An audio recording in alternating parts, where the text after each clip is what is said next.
was an American military officer and politician who served as the 18th President of the United States from 1869 to 1877. As commanding general, he led the Union Army to victory in the American Civil War in 1865 and thereafter briefly served as Secretary of War. Let's hear some precious thoughts of Ulysses S. Grant. The friend in my adversity I shall always cherish most. I can better trust those who help to relieve the gloom of my dark hours than those who are so ready to enjoy with me the sunshine of my prosperity. In every battle there comes a time when both sides consider themselves beaten. Then he who continues the attack wins. The art of war is simple enough. Find out where your enemy is. Get at him as soon as you can. Strike him as hard as you can, and keep moving on.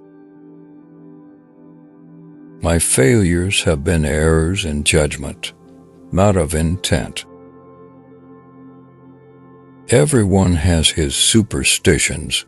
One of mine has always been when I started to go anywhere or to do anything, never to turn back or to stop until the thing intended was accomplished. Let us have peace. I have never advocated war except as a means of peace.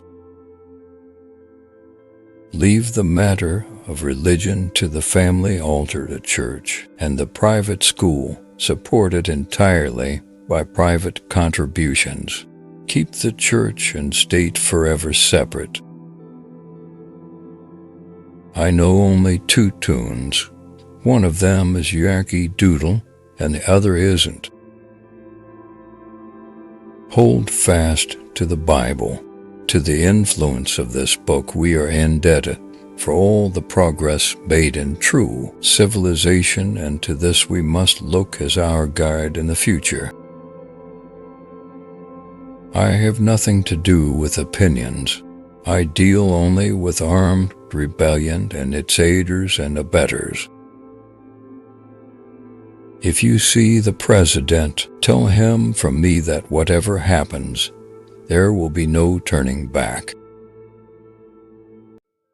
I have made it a rule of my life to trust a man long after other people gave him up, but I don't see how I can ever trust any human being again.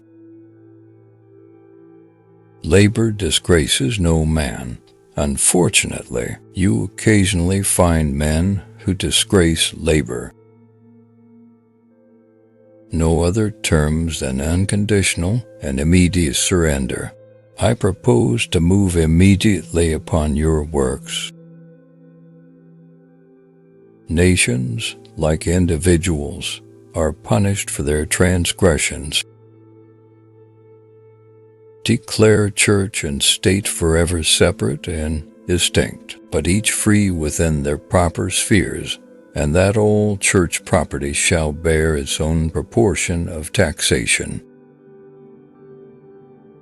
I know no method to secure the repeal of bad or obnoxious laws so effective as their stringent execution. I suffer the mortification of seeing myself attacked right and left by people at home professing patriotism and love of country who never heard the whistle of a hostile bullet. I pity them and the nation dependent on such for its existence. I am thankful, however, that though such people make a great noise, the masses are not like them. I propose to fight it out on this line if it takes all summer. It was my fortune or misfortune to be called to the office of chief executive without any previous political training. There never was a time when, in my opinion, some way could not be found to prevent the drawing of the sword. If men make war and slavish obedience to rules, they will fail. I would suggest the taxation of all property equally, whether church or corporation, exempting only the last resting place of the dead and possibly with proper restrictions, church edifices. I appreciate the fact, and am proud of it, that the attentions I am receiving are intended more for our country than for me personally. Tell us by commenting on which person do you want the next video.